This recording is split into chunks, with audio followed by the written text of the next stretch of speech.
Let me tell you a little anecdote. A few days ago, a lady said to me in Los Angeles, my husband died a year ago, and he shared with me a great lesson. On his deathbed, he said to me, come close. I want to tell you something. Listen very carefully. I can only say this once. I don't have much strength left. She said, I'm listening, darling. What is it? He said, remember this always. Each morning, the moment you take your head off the pillow, you have all you need.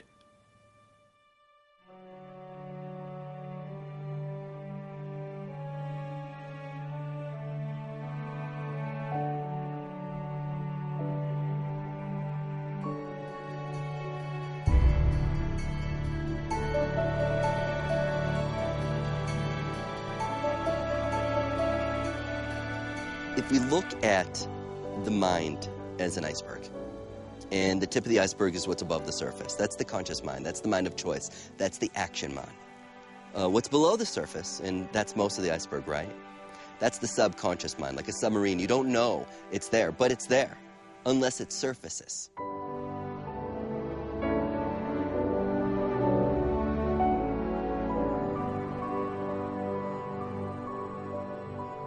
Well, most of us say we want X.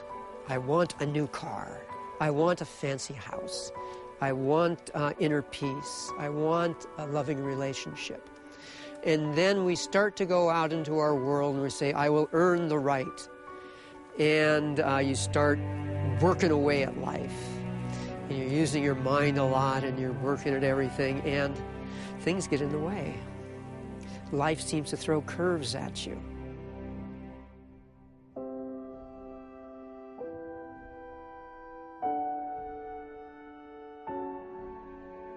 You can think of everyone in this world that you know as dragging a whole bunch of suitcases behind them.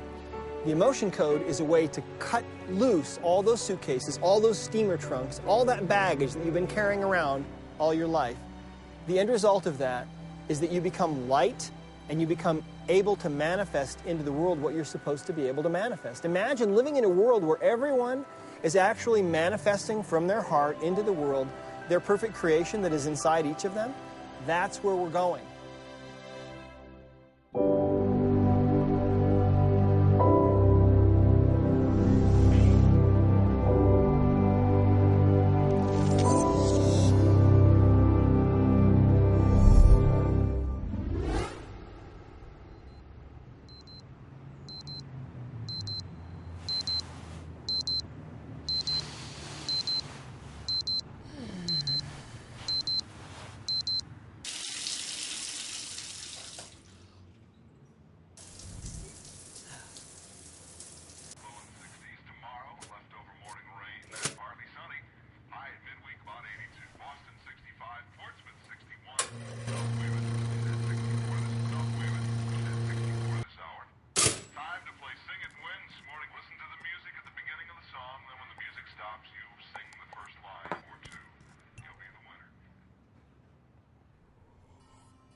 I am absolutely convinced that it is our trapped emotions and traumas and anxieties and unprocessed life experiences that we hold in our nervous system are the source of everything that ails us.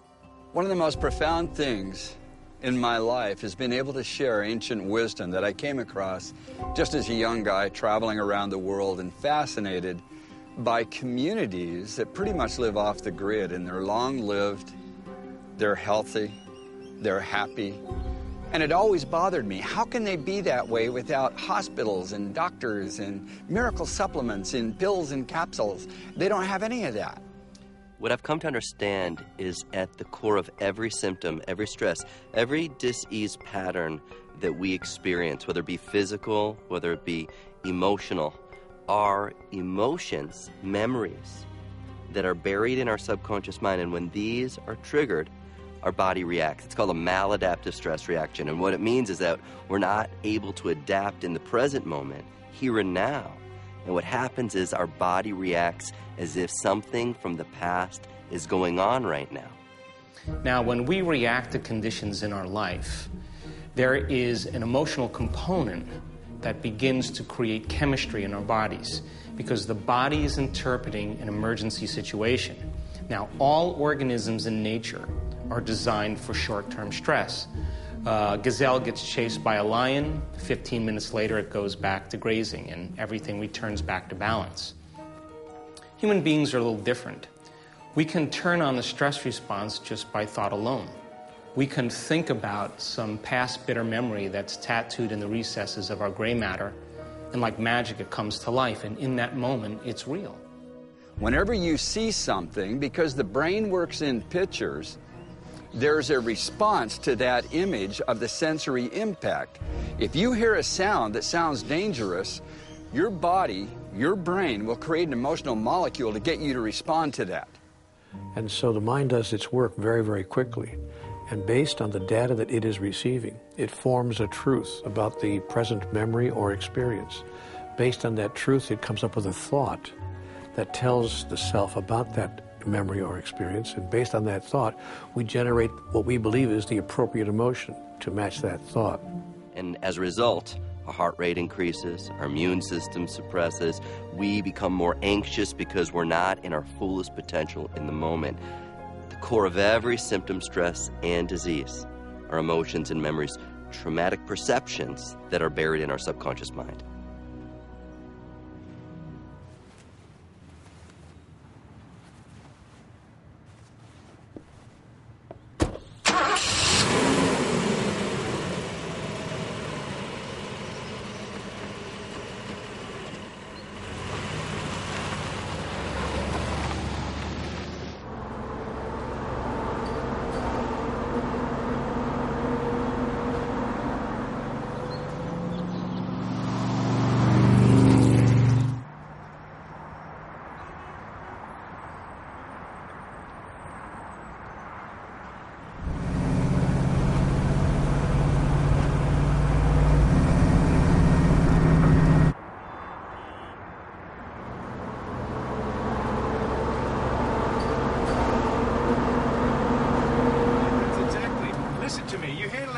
Like you handle every other witness. You grab him by the balls. You take control of the situation. Otherwise, you and I are not working together ever again. Do you understand that? I don't need you. Whoa! No, listen. No, listen to me. You go back there, you take...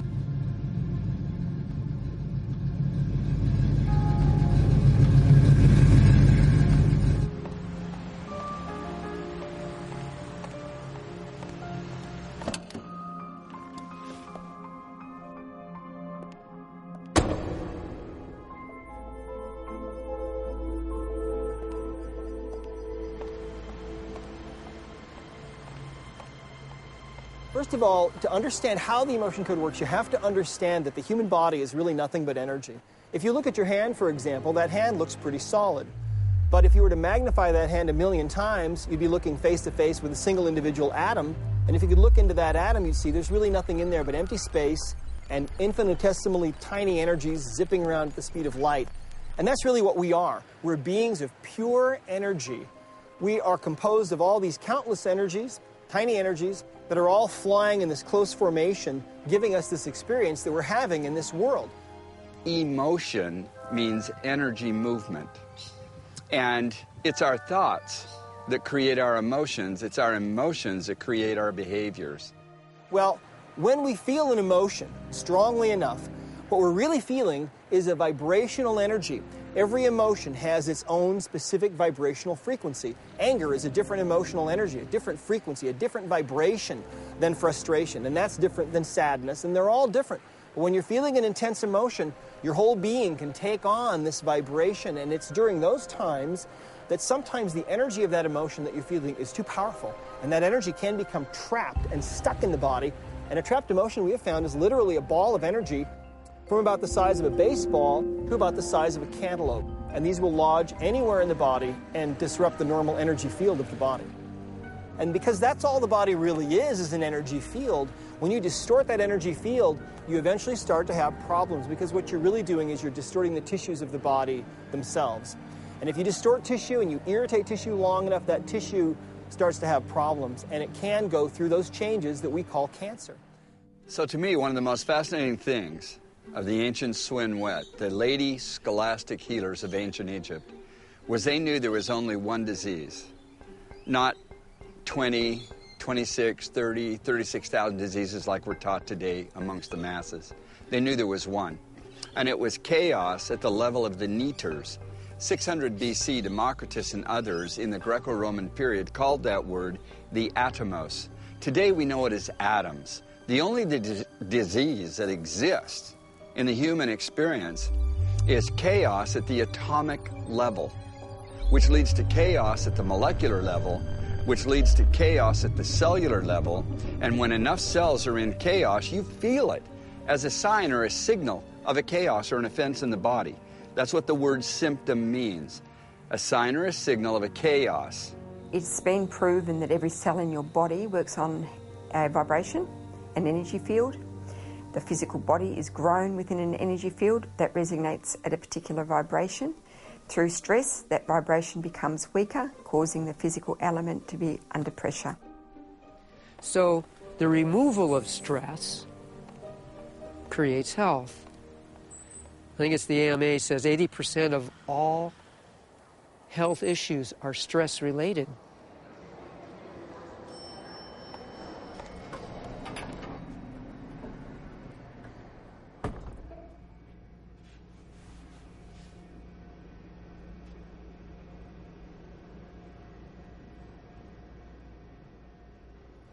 If we look at living in an emergency mode all the time, the emotions that are derived from those chemicals of stress are the emotions of anger, of aggression, of hatred, of prejudice, of fear, of anxiety, of insecurity, of hopelessness, of powerlessness, of depression.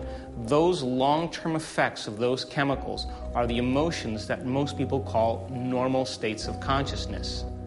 In the ancient world, they knew that negative emotions store all through the anatomy of the body, and it affects the emotional physiology or function of the anatomy. Your body is your unconscious mind. It doesn't know the difference between an experience in your life that creates an emotional response and an emotion that we fabricate by thought alone. To the body, it's believing it's in the same environmental conditions. So it's a scientific fact that the chemicals of stress dysregulate and downregulate our genes that create disease. It's a fact. So if we can turn on a stress response just by thought alone, and those chemicals can make us sick, then by very definition, our thoughts can make us sick. They believed anciently that the emotions were actually generated by the organs in our bodies, and I believe that that's absolutely true. When we're feeling an emotion of anger, for example, that emotion is actually being created. That frequency is generated by the liver in most cases. Think about people who drink. Oftentimes, they overstimulate the liver and they become angry.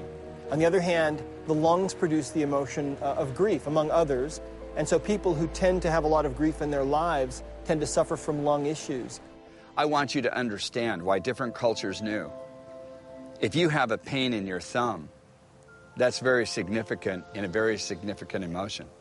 If you have a pain in your elbow, your shoulder, if you feel a little pain in your chest, in your hips, in your stomach, in your intestines, a lot of people don't understand anymore the connection of the entire body to the brain, and the brain seeing pictures that create emotions which create behaviors. Because emotions are a record of the past. And so if the emotion is stored in the body, then the body literally is living in the past. And the body, as the unconscious mind, believes it's in the same environmental conditions 24 hours a day, 7 days a week, 365 days a year. The body's literally living in the past. Emotions tend to build up, and we tend to push them away as they build up because we've been taught to resist things that don't feel good instead of feel the things that don't feel good. And we look for answers, and the problem is that the answers aren't out in our world, they're inside us. because the feelings are from inside us. When I look at the mathematics I've written and the concepts that these mathematics bring, it shows that within every proton, every subatomic particle in the nuclei of atoms is all the energy, all the information of all other atoms in the universe. So when we go inwards is when we actually connect with that oneness, with that connectivity of all things. We've got a physical body, and we've got an energetic body. And that energetic body is known as the chakra system, and there's 7 of them. And so our beliefs, the energy of our beliefs, is stored in the light body of our chakras. And depending upon which chakra is involved, influences how we then perceive ourselves in the world around us. And we call these trapped emotions patterns, but we do experience them that way. If it's an experience that we have not completed and come back to self, we do find a way to keep repeating those experiences. And so we re-traumatize ourselves. We pick partners that create re-traumatizing experiences that we had as a child with one of our primary caretakers or our parents or school teachers when we were very impressionable. We keep creating the same emotional dynamics, the same creative frustrations, the same physiological disabilities, and because our energy is not flowing.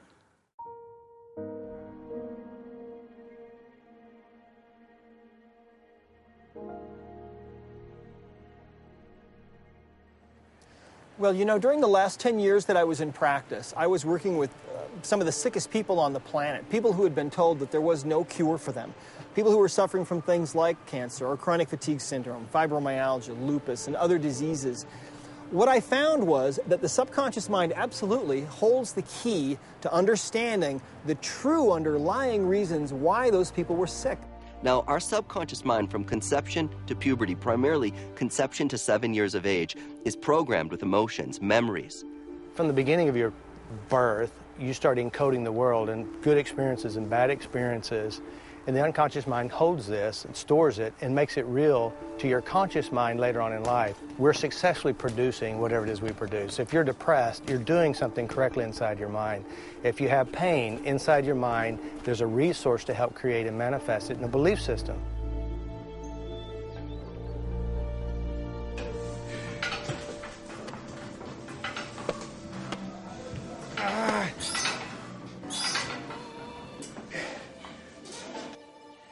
Have you ever noticed that when you have a headache, if you focus on the headache, it gets worse and it amplifies and your emotions get involved and now you're in total chaos and you think you need some kind of medical drug to kill the pain? That doesn't cure anything. That's a neurotoxin and it just blocks the electric signal.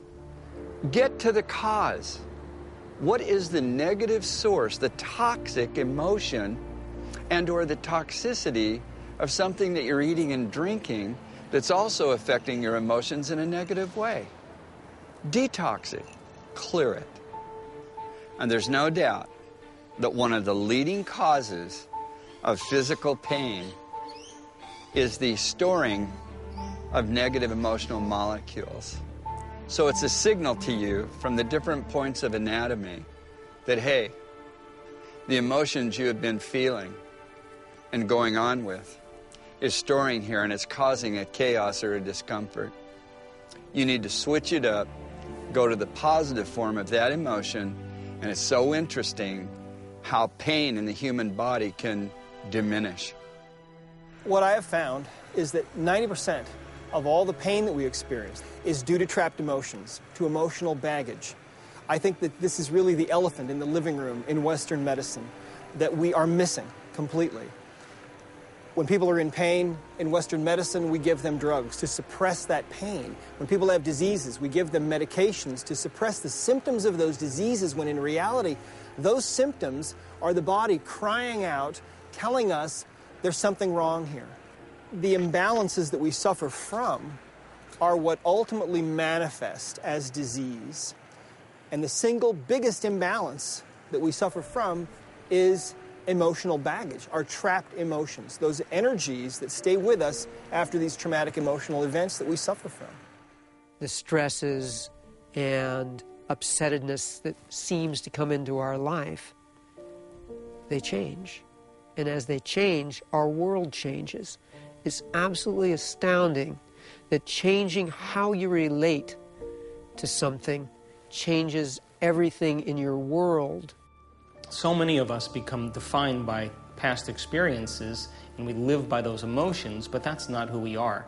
Those emotions are just a record of the past, and when we begin to become aware of that, then we begin to retire the old self, neurologically, biologically, genetically, and we begin to create a whole new self.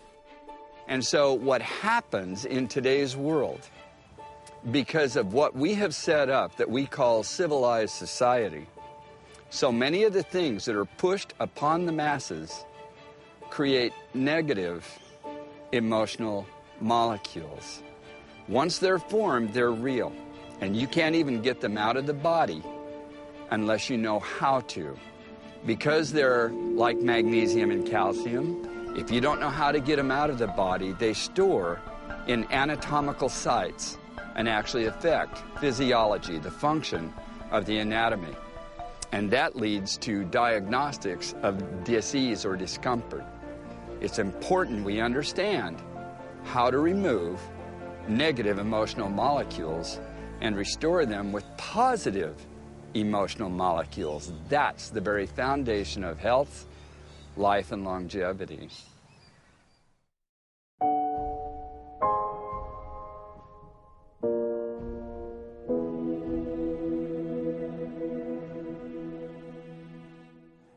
At first, when life starts, you have an egg cell and a sperm cell coming together. They become one cell. They become 2 cells, they become 4 cells, they become 8 cells, until you have like 50 trillion cells. And during the course of a lifetime, you get burns, you get cuts, you break something, you get a bacteria, you get a virus, anything. And the body restores itself, the body heals itself. So when you consider that that is a normal process, I don't think that there's a mistake in the body that actually causes disease. So if that's the case, there must be a very specific use for diseases or symptoms to occur. And I think it's the body reacting to surrounding elements, to stressors you perceive, in a way for the body to cope with the stressor and actually deal with it. I look at every symptom as a conversation. That there's nothing that happens in the body. There is actually nothing that happens in our life by coincidence. We are not made wrong. We're not broken. We're not missing anything. That every so-called problem of the body is a portal. It's a doorway to access this invisible, unseen energy that is guiding our cells to communicate from our brain to our body, from our body to the outside world, so that we can adapt in any given moment. And so when we can begin to look at symptoms, when we can begin to look at our behaviors, whether it be addiction, whether it be, obsessive, compulsive, ritualistic ways of being, as a conversation, then we can join the dialogue. Then when we join the dialogue, that becomes the gift, because once you observe the symptom, once you observe the stress as a conversation, you can participate in it, you can guide it, you can influence it, you can learn from it, you can grow from it. Everyone knows someone that is in pain, and everyone knows someone that is dealing with depression or anxiety or self-sabotage in some way. Many of us know someone who's dealing with post-traumatic stress disorder, and it is these emotional energies, these invisible energies, that are the underlying cause of all of these things, in my experience. So I'm really also of the belief that, though, trapped emotions are the source of everything that causes us difficulty in life and keeps us from being in our divine nature. I'm also a great believer that it's not that difficult to begin to move this energy once we are aware that that's what's trying to happen. There are people drinking their water. There are people eating healthy. There are people exercising, running, doing yoga, and their body is still speaking to them with heart disease, cancer, allergies. But at the core of it all are emotions and memories buried in your subconscious mind. And when you combine the two, where you have a strategy to get on in to these core emotions, these memories and programs, and shifting them, just shift them to create a transformation in perception. Emotions are the end product of past experiences. And if you can change your actions, you're going to have a new experience. And when you're in the midst of a new experience, all of your 5 senses are plugging you into reality. And it's gathering all of the sensory data. The brain is picking up all this important information from what you're seeing and smelling and tasting and feeling and hearing. And as all that data rushes back to your brain, in the moment those neurons string into place, another part of the brain makes a chemical, and that chemical is called a feeling or an emotion. So we can remember experiences better because we can remember how they feel. If we allow ourselves into those feelings instead of resisting them, things begin to change. But therein lies the rub, how to get in. And the easiest way in that I've found through 40 or 50 years of searching is through feeling. We need to follow the first principle of success that says, think of what you want, not what you don't want. Another thing, if you keep on doing what you're doing, you're going to keep on getting what you're getting. And if we allow those chemicals, those emotions, to last for hours or days, that's called a mood.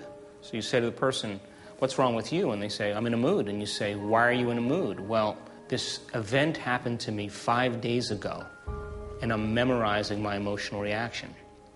Now, if we keep the same emotional reaction, the same refractory period, lasting for weeks or months, that's called a temperament.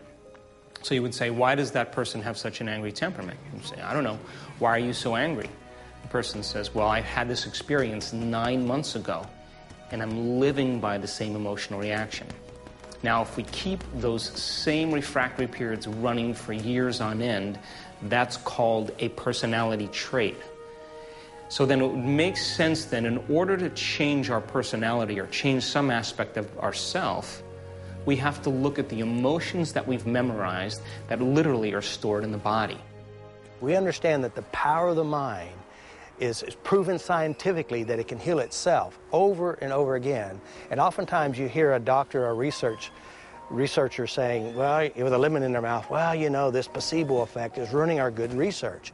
The placebo effect is proving that the mind can heal itself in spite of the sugar pill or the fake operation. Now, the nocebo effect is exactly the opposite. Here, the nocebo effect is they're getting the right drug, the right surgery, and yet they don't heal. And yet, both of these people are doing exactly the same thing, but looking in different directions. They're using the universal pattern of belief or creation.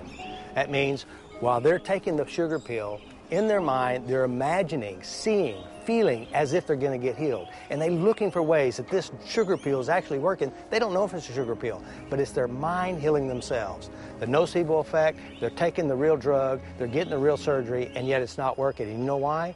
They're imagining and seeing and thinking and remembering all the times it didn't work and manifesting and seeing themselves dying, ill, and the drug doesn't work. We're designed to heal quickly because we are spiritual beings. And it's just like clearing the windshield or clearing the window that we're looking out of that will allow us to heal. And I'm really an advocate for not making it too complicated. And here's the interesting thing.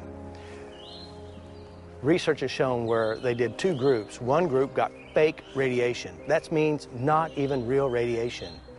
And 1/3 of them lost their hair. It is the power of our mind, the power of belief, and the power of our inner creations to manifest and produce healing or no healing. You're not broken. There's nothing wrong with you. You're successfully producing based on what you already hold in the background of your mind that you may or may not even know that is there. Well, what I've discovered is that the universe is really extremely willing to play with you if you will play with it.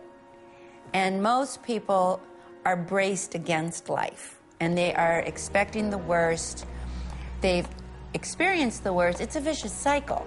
So I try to kind of help people, like the Pied Piper, take them into a different frequency and begin to show them that they can co-create with the universe and actually attract some very dynamic, very positive, and surprising good experiences very quickly. I've done this all my life because I was introduced to doing it this way with my mom. It was always a solution. The universe will show you. You just don't know yet. Expect good things. So what I found is that by releasing these trapped emotional energies that were invisible, I could change how people felt, and I could change people's pain level instantaneously in many cases. And I finally realized that we could get people well who had been told that there was no cure. Now, when a medical doctor tells you that there's no cure, what he really means is that you can't be cured with drugs or with surgery. True transformation comes when we break free from the chains of those emotional addictions, when we begin to go into the operating system where those programs exist, and we begin to make transformational changes. And the side effect of true transformation is called joy. Now, that elevated emotion is a liberation of energy out of the body, and the body is freed from the past, and it moves into the present moment, and we begin to experience the second type of emotion. We begin to feel joy, goodwill, gratitude. Because if you let yourself feel and be present, everything becomes possible. In the world as we see it, this beautiful illusion we find ourselves in, gets very flexible, very malleable, and very fun.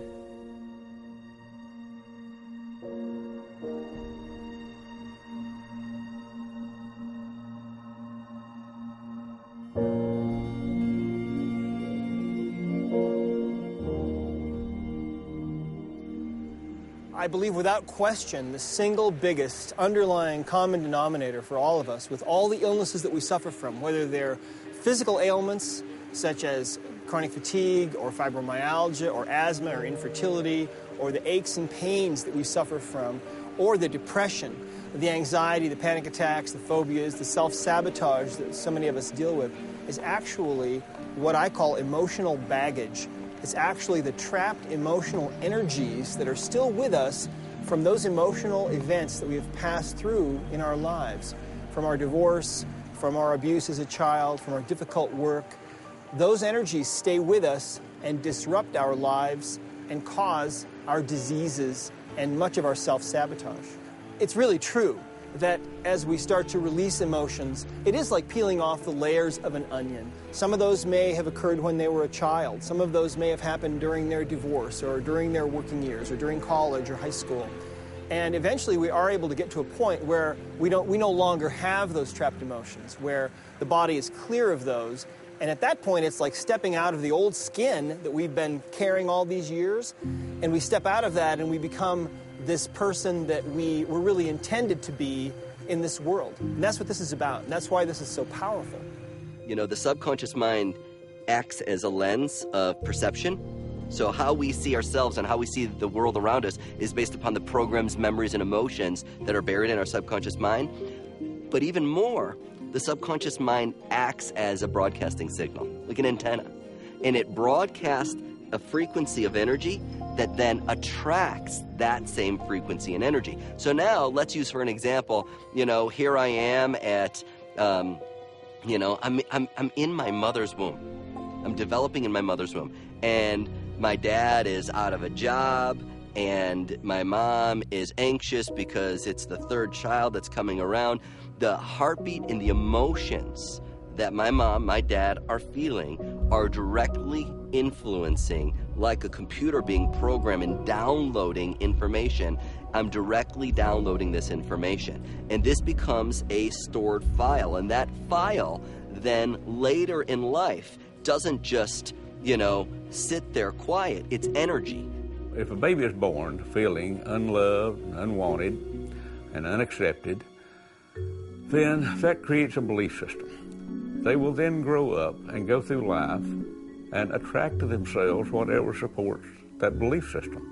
And energy is in motion. So it stays in motion. And when it gets triggered, that energy gets triggered, it broadcasts a signal that then attracts people and circumstances that give me the same experience, different face, different name, but the same kind of experience in my life today. This is patterns. The key is to begin to understand that there are emotional patterns that we carry in our life that, as a result of these emotional patterns that are in our subconscious mind, influence our relationship with money, influence our relationships with each other, influence every aspect of who we are.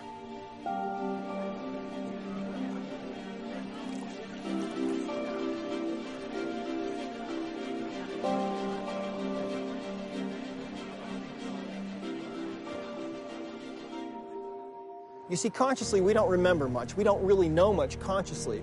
We live in our conscious mind, but we don't remember what we had for breakfast yesterday. And we forget our wallet, we forget our laptop, we forget our keys, all kinds of things. The subconscious mind, however, is a holographic archiving computer that is remembering every moment of your existence, every split second of your existence. And that computer, that subconscious mind, knows exactly what's wrong with you if you're sick. It knows exactly what needs to be done to get you well. It knows exactly what trapped emotions you have, who was involved, when they occurred, everything in precise and perfect detail, you see. At the core of every symptom, there is an emotional pattern that, when triggered, causes our body to react in that emotional way. So you might find that in your relationship that you're in, that you easily get frustrated, that you easily go to anxiety or jealousy. Now, that frustration or anxiety and jealousy not only is going on in your outside world, but the body speaks the mind. And there are these chemicals, they're called neuropeptides, molecules of emotion that the pituitary gland secretes. And then when it does, those same emotions that are going on outside of you are going on inside of you. And your blood is pumping these chemicals of frustration, of jealousy, of anxiety. And our cells, it's so interesting, have these receptor sites, these protein receptors that bind these molecules of emotion. The amazing thing about these receptors is that these are the same receptors that bind heroin. And when you take heroin once, what are you called? An addict. Guess what? We are addicted to our emotions.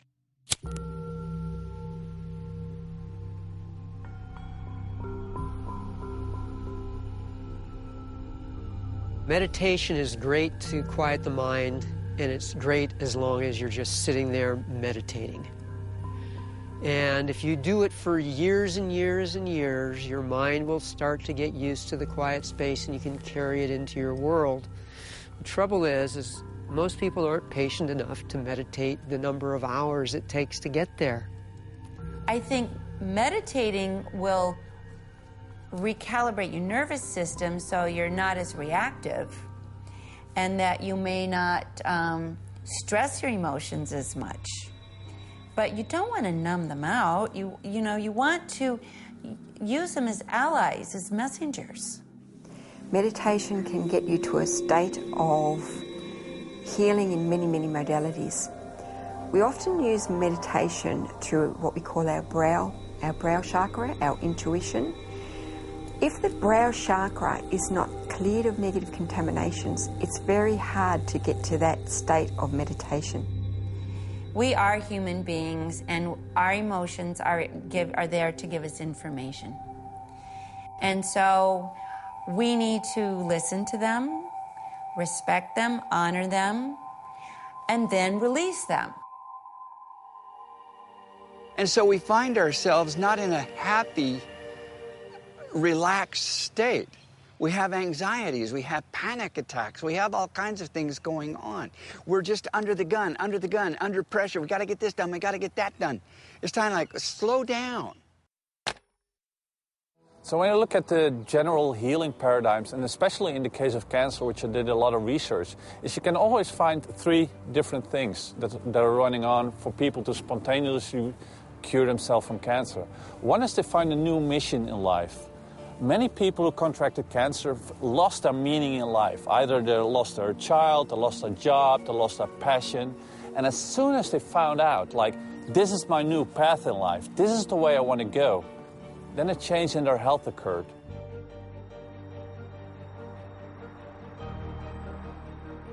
So whatever you want in your body, you simply give thanks for it. You don't ask for it, because if you continually ask for something, you are saying you don't have it. If you give thanks for it, you're acknowledging that you do have it. You know, one of the biggest questions people have, at least when they come to engage with me, is what is my purpose in life? You know, what I can't get at it. I can't feel it. And the way you do that is simply fill in the blank.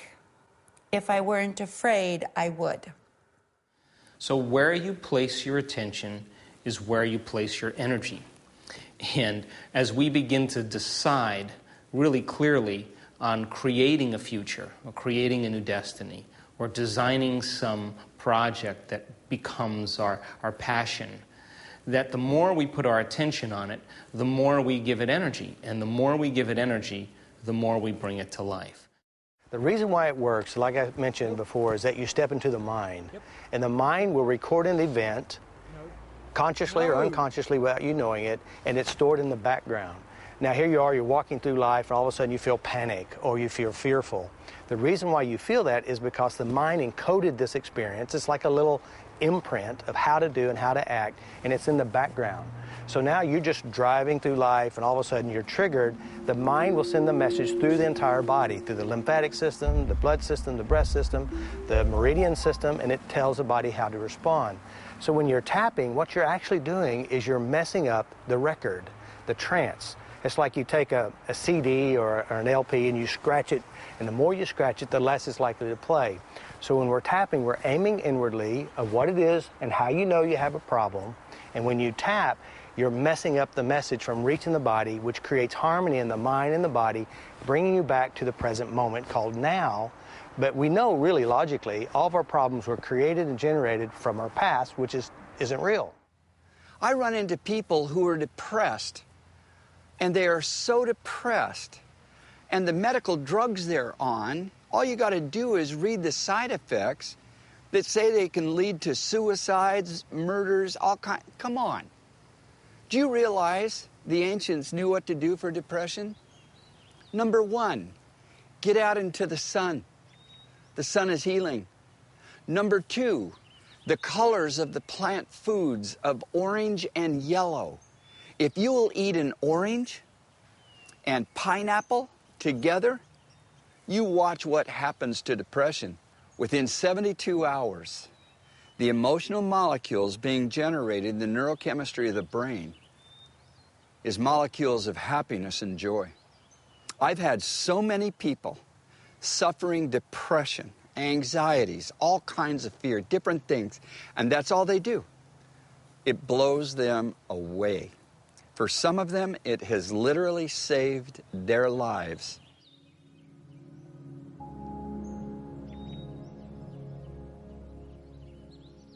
There was a scientific experiment done a little ways back where they were looking to see if emotions filter our perception.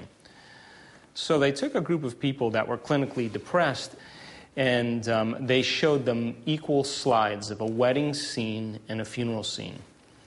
And the next day they brought them back into the lab, and they said to them, which were there more slides of? Were there more slides of a wedding scene or a funeral scene? And all of the clinically depressed people said, well, there were way more slides of the funeral scene. And it made sense because we begin to view reality equal to the emotional states that we're in. And so if the emotions are coloring our perception in our daily life, then what part of reality are we missing out on? Because there's got to be more to reality than we're perceiving. So as we begin to remove the masks or remove the lenses that block, our true greatness or our true self, we begin to see what's already always existed, but we didn't have the mind to perceive it because we're viewing our reality through the past. And all of a sudden, it's like we're lifted to see a whole new landscape. And that's when we begin to choose differently, and we begin to see possibility, and we become inspired by that possibility because now we're looking at some future instead of looking through the lens of the past.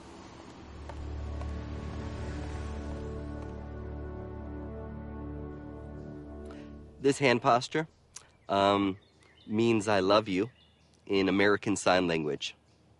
And in 1998, my cousin, who is deaf, at the end of a day of working with clients, went like this to me. And I felt something. I didn't know what I was feeling. I just knew it felt good. And I said to Rob, Rob, what is this?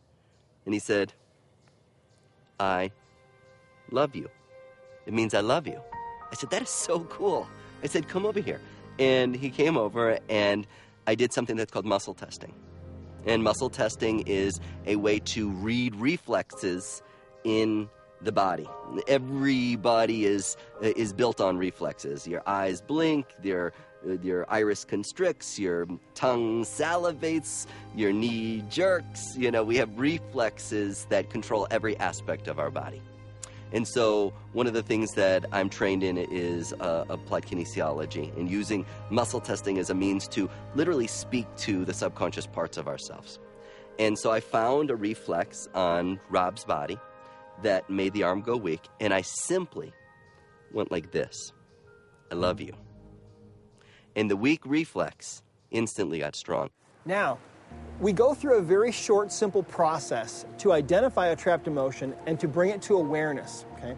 Once that emotion is brought to the surface, we're actually able to release that trapped emotional energy by simply swiping either fingertips or a magnet over the governing meridian, which happens to run from the lip, over the head, back all the way down to the tailbone.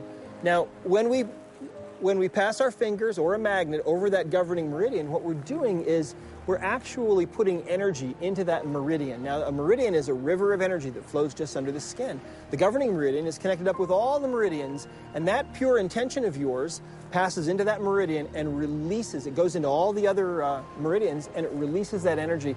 The best analogy that I can give you for this is if you take a credit card, okay? If I take this credit card and I rub a magnet on the back of that, on that magnetic strip, that information that's encoded there is gone, and we can't use it anymore. And that's how the emotion code works. It's the same thing as just erasing that emotional energy that is stored in our body. Most people find that they can find an emotion and release it within a minute or so once they learn how to do this. It's that simple. It's interesting because today's physicists have confirmed the teachings of the ancient scholars, that everything is made of light. Everything is light. What happens to detox emotions is to make sure that when you start to feel a negative emotion, number one, slow down. Take a breath. Get outside. Maybe even go for a walk. Most people don't realize that if you're emotionally upset, you just don't know who you are. Shut up and go for a walk. You go out and you start walking when you're emotionally upset and negative and everything else is going on, within 3 minutes, that walking, that motion of being outside in the open air, in the sunlight, reestablishes and clears it. What's so important to recognize is life is not about what happens to you. Life is all about how you choose to respond. The biggest cloud to our perception is fear. And we're so accustomed to it, and we're so inside the matrix of it, we consider it a normal part of our reality and one that we just, at best, can manage. Maybe play, dodgeball with or hide and seek. But what I do is I actually help people move through that wall of fear by simply taking a breath, asking them to put their hand on their heart and focus their attention to where they are in present time, looking at what's right in front of them. And then I say, what are you afraid of? And then you do it again. If I weren't afraid, I would. And let your heart speak. And they might answer, I'm afraid of failure. I'm afraid of being alone. And then I'll say, what are you looking at right now? And then I'll say, and what else are you afraid of? And what else? And keep bringing them back to the moment. And within 2 minutes, 3 minutes, they've emptied that fear. They have looked at it, vocalized it, but coming back to the moment, they see that I anchor them back in present time. Because it's not fear that actually keeps us trapped. It's hiding fear that keeps us trapped. The Wonder Method's purpose is to teach you to feel again. And as you allow yourself into those feelings, the mind becomes quiet. The feelings unwind as you let yourself into them. And the resistances you had to those feelings change. And the act of their changing is what makes the mind quiet. Let's say you're having trouble paying your bills, and you go into the feelings around paying those bills, and all of a sudden there's money to pay the bills. And it comes from places you couldn't imagine. Or maybe they just find an error in your bill. It's just really amazing how life and the illusion changes because of that. And it gets more fun. As you begin to step towards your path and purpose and reconnect and realign with that kind of spiritual integrity, the universe is stepping toward you. So there's this convergence going on until eventually you're being met by opportunities. The key here is that as you open to it, you're removing the blocks that are in your way to abundance, or really to anything you truly desire. And then you arrive where you've been looking for. In Western medicine, they have what they call the 7 levels of neuroendocrine glands. In a lot of other cultures, they know it as the 7 chakras, the exact same levels. Those chakras, those 7 areas of the neuroendocrine systems of the body, running from the pineal in the brain, right on down through the body to the reproductive organs of the ovaries and testicles and everything in between. They had assigned anciently the colors of the rainbow moving up. And it's so interesting because it's the colors of the foods that target specifically those levels of the chakras of the neuroendocrine system, and the emotions of positiveness or the emotions of negativeness in those levels. You know, throughout our journey, and this might be a tough pill to swallow, we're going to experience pain, we're going to experience fear, we're going to experience stress again and again and again. And it's so important to recognize that the pain and the fear and the stress of our bodies and of our lives is a conversation. And when we can begin to embrace the pain, embrace the fear, embrace the stress with an attitude of gratitude rather than a full-on attitude, that's where real growth occurs. That's where, when we shift the lemons into lemonades, taking responsibility for us being the common denominator of our life, that's where we discover meaning.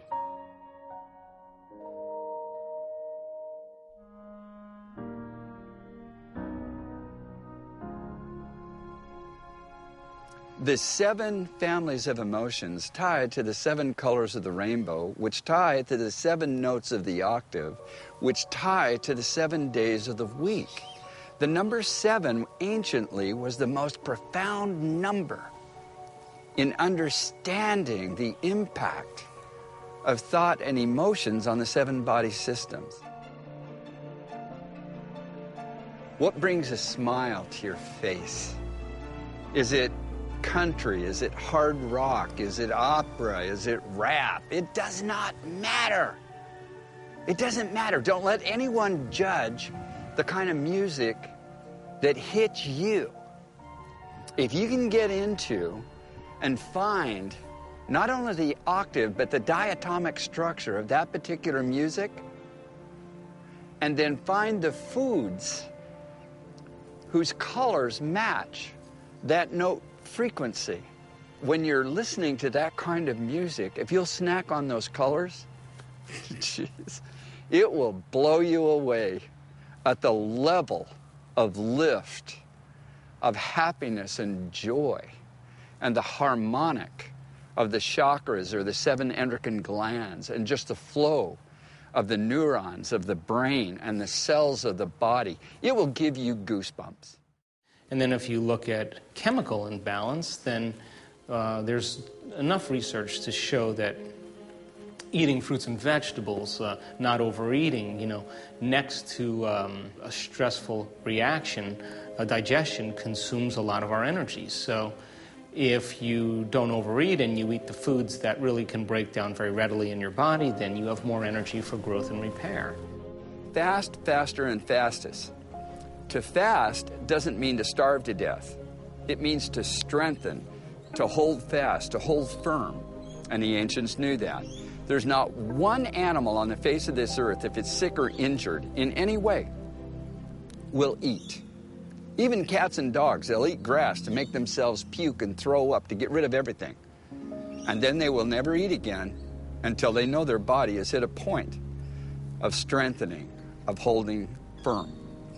The fastest way to heal the emotions, according to the ancient wisdom, was to be able to stop eating, because foods create moods. But what if you were to fast just on water? Because water has all 7 spectral colors of the rainbow. That's why you can see a rainbow in the sky when it rains and light shines through it. A faster, not as fastest, but a faster way is to drink the bloods or the juices of colored foods. Another way is fast, which is to eat the colors of those foods. And so when you understand the 7 body systems and the physiological functions and its relationship to colors, especially in foods, you'll understand which foods to eat to clear negative emotions and to reinforce positive emotions. It's like the color red. Red was a color that the ancients knew represented power and love and warmth. If you look at red and look away, you're probably going to see green.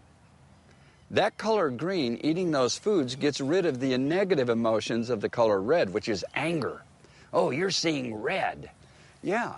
If you're angry, if you're irritated, if your buttons are pushed too easy, you need to eat more green foods to clear the negative emotions. The way that we can speak with the subconscious mind, this invisible part of ourself, this unseen part of ourself, is through what I call muscle reflex testing.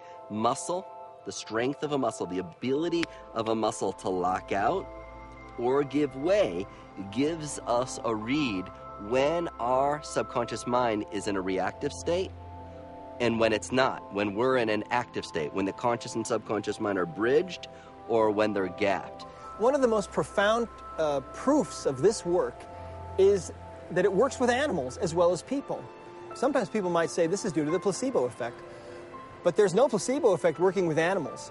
And the emotion code works beautifully with animals, and we have found that 90% of all their problems are also due to trapped emotions. Sometimes we find that when we're working with animals, we need to work with the owner as well, because sometimes the animal will take on the trapped emotions that the owner has, and there's a dynamic going on between the two of them that sometimes has to be addressed.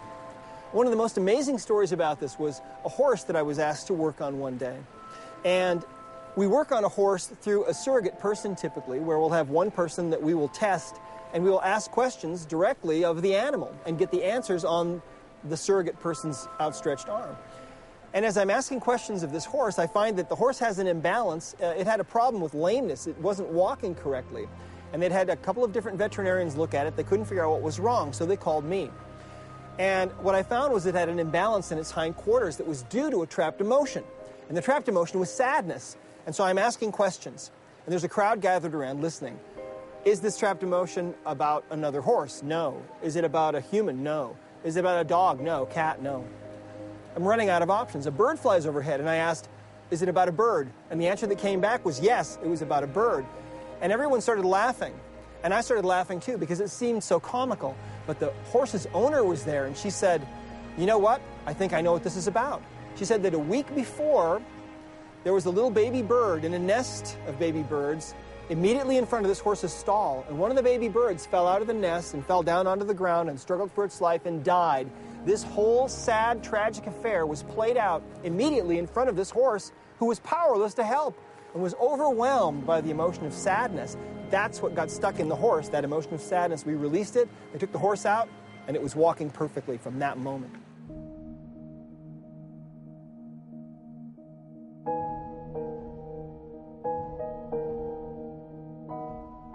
And so you can learn how to muscle test yourself.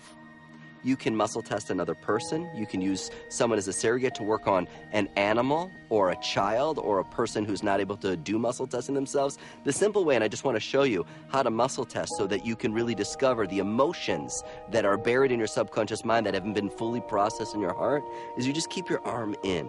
And you imagine that you're holding a bucket and you like fill that bucket up with like 5 pounds of gold. And I put my hand on top and I push down. I tell this arm to hold strong and I'm looking for it to lock out. I'm looking for it to lock out. Everything gets compared to that and it locks out. Now, so many things can trigger your subconscious mind emotionally to react. And so, you know, whether it be thinking about something, whether it be, you know, a color, a sound, something can trigger a type of conditioned response. When I even say the word love, just the word love, I get that elbow and I say hold strong, it locks out. When I say the word fear, there's an energy to that. I can actually even feel it. You can feel it when I just say it. Fear, hold strong, hold strong. And it might look like, oh, you're just doing that yourself. No, I'm not. Hold strong. And I'm going to go back to love. Love, love, love.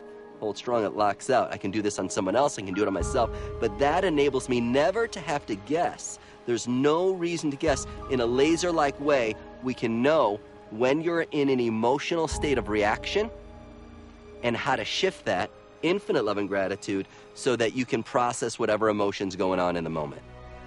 When you eat dark chocolate, the cacao or cocoa bean, the real one, not the fake stuff that's in so many products, but real dark chocolate, or hops in unfiltered organic beer, they are all of the same genus. They're all of the same family. Every one of those things is to create happiness and joy within the human experience. I've even helped people addicted to different drugs and cigarette smoking, commercial cigarettes, which are toxic. And you can use something as simple as good black licorice and macadamia nuts. You have them together, you carry them with you. Whenever you feel like having a cigarette or yet some other addiction, you eat that first. You would not believe the hundreds and hundreds of people that have overcome their chemical and emotional addictions to things by just understanding the simplicity of the nature of foods around us. Many things that I believe affects people is unworthiness, doubt, fear, shame, and guilt, because these emotions have affected the human race for centuries. You see, if all things are composed of energy, that means fear, shame, and guilt are simply forms of energy. And if we can change them, we do. So I simply use dowsing. I'll say, why don't you check to see what is the effect of unworthiness, doubt, fear, shame, and guilt upon you? And I will then transform all that, usually into enlightenment, and have them check it again, and it's not there anymore. What I'm saying is we can take one energy of any type and transform it into another energy.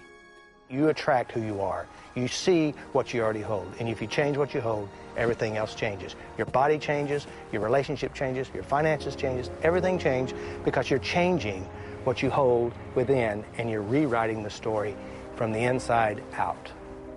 Now, if you want to know what dowsing is, it's simply the movement of a physical object that, in my opinion, tells you what you already intuitively know, you just don't believe you know it. I had an old friend I learned a lot from, and he said it like this: dowsing is simply mother's intuition with a readout device. Well, I really don't know how dowsing works. Neither do I understand how electricity works, but that doesn't prevent me from turning the light on. So just because we don't understand something doesn't necessarily mean that we can't use it.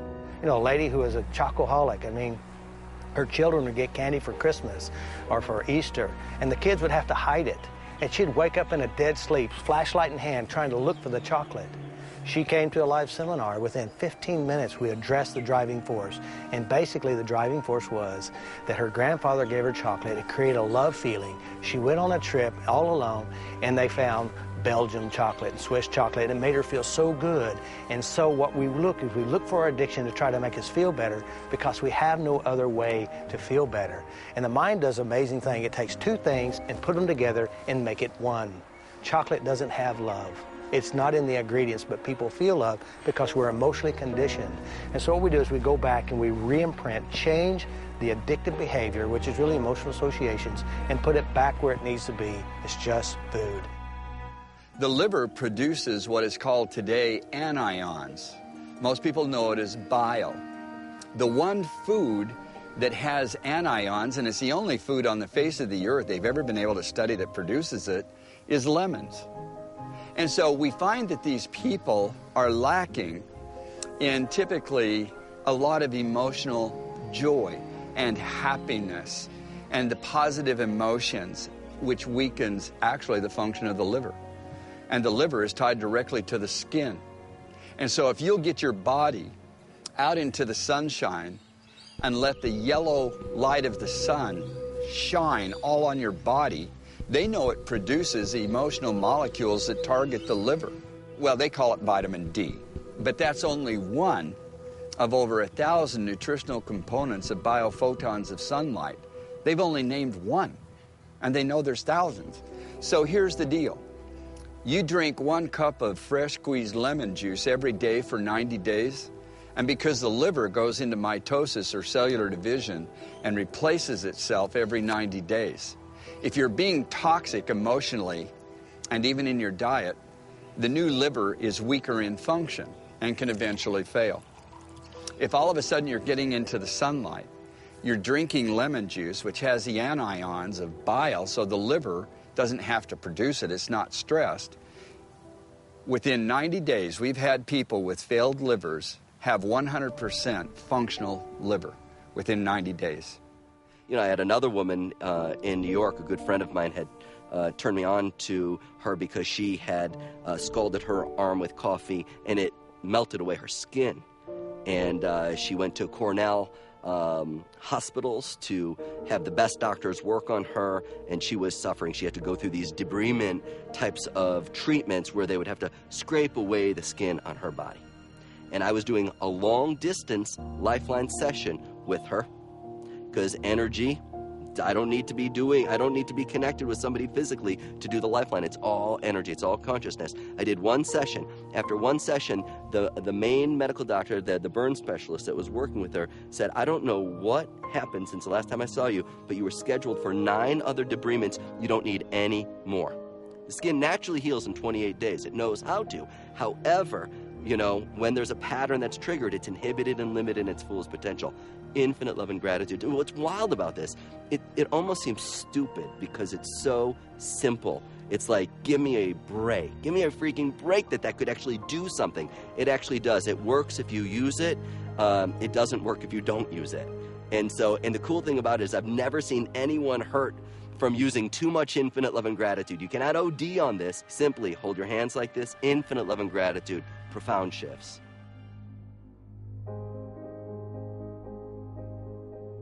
It's just like women who start to go into their menstrual monthly cycle based on 28 days, which again is the lunar calendar. It affects the waters of the earth, even our bodies, especially women. That's why it was called Luna, the goddess of the heavens, and it affects especially the female body. But when you eat chocolate, dark chocolate, good organic dark chocolate, starting 3 days prior to the menstrual period, it diminishes pain and does away with it. It does away with the mental and emotional chaos that so many of them feel when they go into that period, that time. And so it targets, and these are the things we've got to get back to.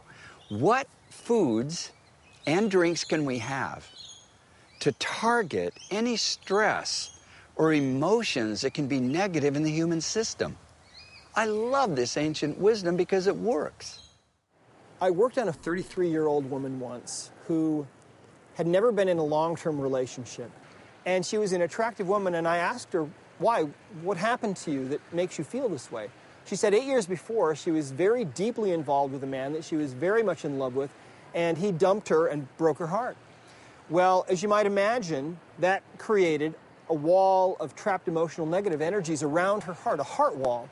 We cleared those emotions, and when that very last emotion was released, I felt the energy coming out of her heart. It was as if a stone had been rolled away. And I was suddenly, instantly bathed in the most beautiful, amazing energy coming out of her core. And I told her, I said, now that heart of yours is unlocked. And I said, that pure essence of who you really are is now radiating out from you, and it's filling the immensity of space. I said, you're much more likely now to be able to achieve your dream and your goal of falling in love and finding your soulmate within this next year. Now, this is not unusual. When the heart wall is taken down and those trapped emotions are released, the phone sometimes starts to ring. For women who have been hoping it would ring, it suddenly does. That energy goes out from your body, and I believe that it does fill the immensity of space, and other people tune into that, and then they're attracted to that.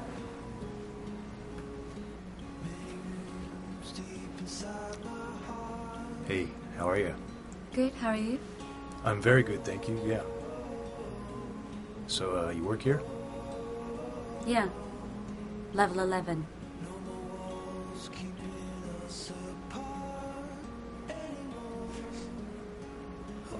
This is a little bit bold, but, do you reckon we can hang out sometime? Do a coffee or juice or something? Yeah. Sure. Okay, should I get your phone number, or? Yeah, why not? 415 503 5933. I'm Lauren, by the way. Hi, Lauren, I'm Ty. Nice to meet you. This is me. Well, thanks, Lauren. It was nice to meet you, huh? Nice to meet you, too. Okay.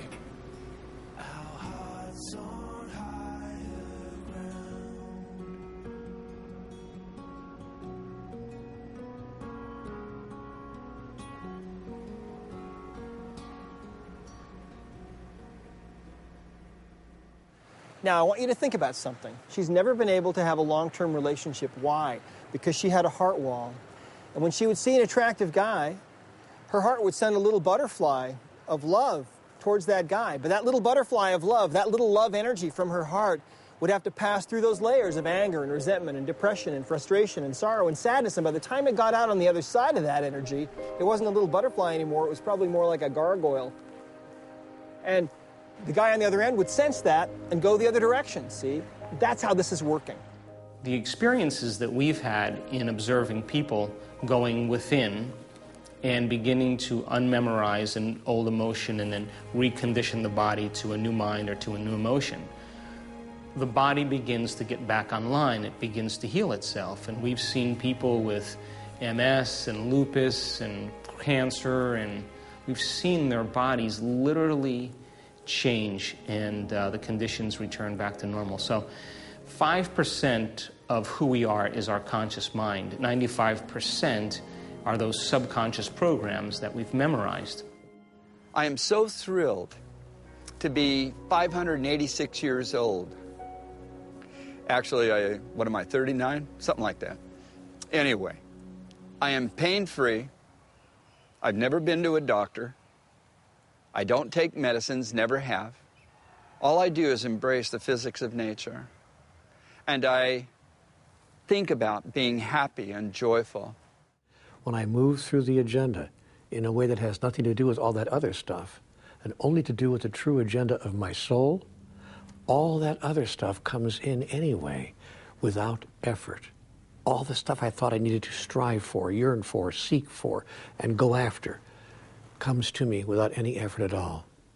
What you find is you stop striving and you start living. You start being rather than working hard at it. And when that occurs, the house you want, just appears. The money you need seems to work out. It's not logical. Well, the trouble is, you see, it's not logical. There is no one way that works for everybody. If there was, we'd all be doing it already. And I will say this, if you have something inside your mind that's hurtful and painful, how long should you hold it? And I say as long as you'd like a little child to hold it. Emotions is the energy that moves you. That energy in motion is the subtle energy in the life force that allows you to be who you are. No matter where you are in life, it will help you deal with life better. You'll live longer, be happier, your wrinkles won't be as deep, and you'll be a whole lot happier regardless. You'll look younger if you know how to get rid of your stress and emotions. You'll be thinner, you'll make more money. Everything will change when you change your inner world and change what you don't want and turn in what you do want. It works with everybody. And we move from the selfish states that are driven by the hormones of stress to the selfless states where we really want to contribute or we really want to make a difference. And so making an effort to really transform ourselves, I think, is the best way to begin to transform the world. No matter where you are, no matter what you're going through right now, no matter what you've already gone through, this is your starting point. And I encourage you to begin to look at yourself in an entirely new way. What do you want out of your life? If you want freedom, this is a way. I'm sure it's not the only way, but it's a darn good one.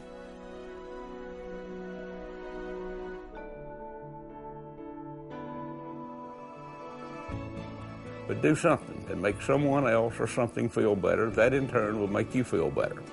And I have a saying that goes something like this, that no act of kindness, regardless of how small, is ever wasted. Without getting too mystical, I think there's an intelligence within us that gives us life. It keeps our heart beating, it digests our food, it organizes trillions of functions per second in all the cells of our body. It makes new cells, trillions of cells every second as well. And that intelligence, that giver of life, we are an extension of it, that there's a power within us that when we contact it or we begin to remove those emotions and remove those habits that block the flow of this intelligence, when it begins to move through us, when it begins to move in us, and we begin to see its effect all around us, that level of energy that begins to move through us is who we really are. What I've discovered is that 98% of the world's people are spending 98% of their time on things that don't matter. That is, the average person has no idea what they're doing here, who they are, the real fundamental and sacred purpose of their whole life.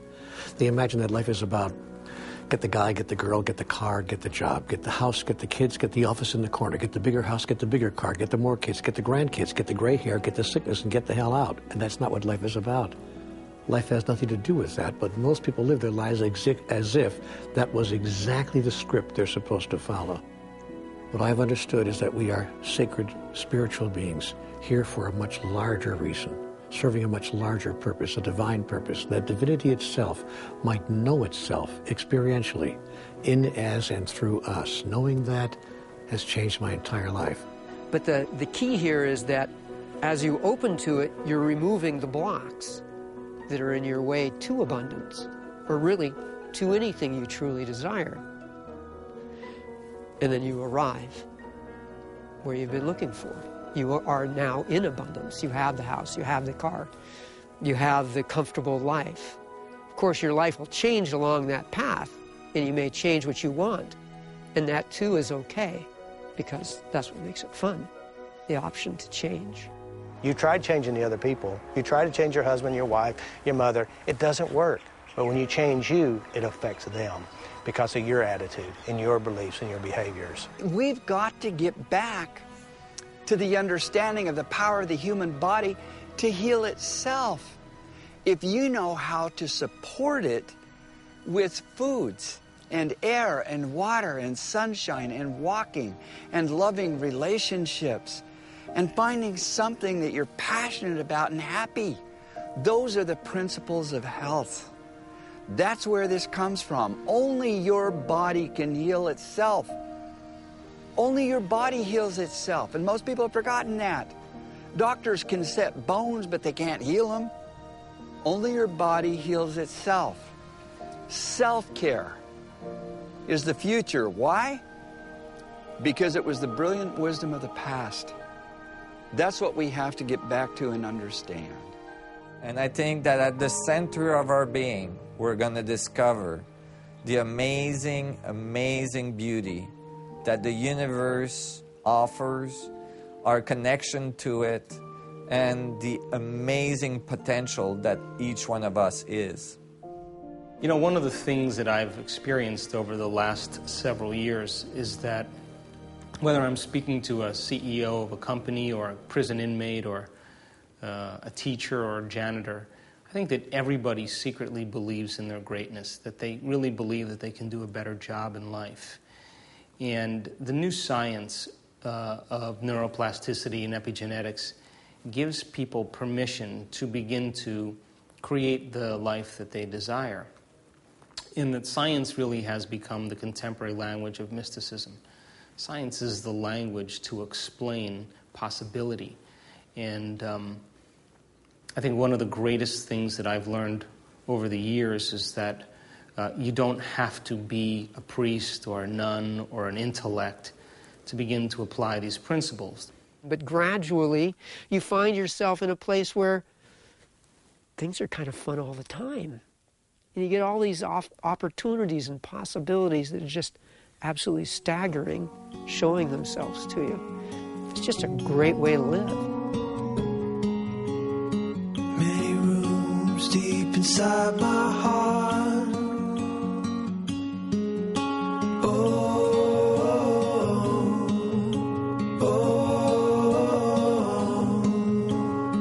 No more walls keeping us apart anymore.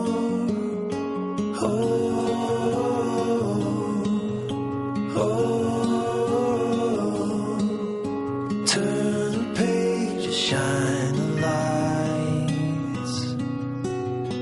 Souls rise and fly like satellites. Don't hide behind the world, the truth is we make the lightning, the sun and the sorrow. Now is the moment, there's no tomorrow. Lost and then we're found, our hearts on higher ground. Let me tell you a little anecdote. A few days ago, a lady said to me in Los Angeles, my husband died a year ago, and he shared with me a great lesson. On his deathbed, he said to me, come close. I want to tell you something. Listen very carefully. I can only say this once. I don't have much strength left. She said, I'm listening, darling. What is it? He said, remember this always. Each morning, the moment you take your head off the pillow, you have all you need. It's you who saves me. It's you who made me whole. That allows me to live the kind of life that I've chosen to live. I only wish I had learned these things when I was much younger. So old, so soon, so smart, so late. With every step we cross the universe. Don't hide behind the world, the truth is we make the lightning, the sun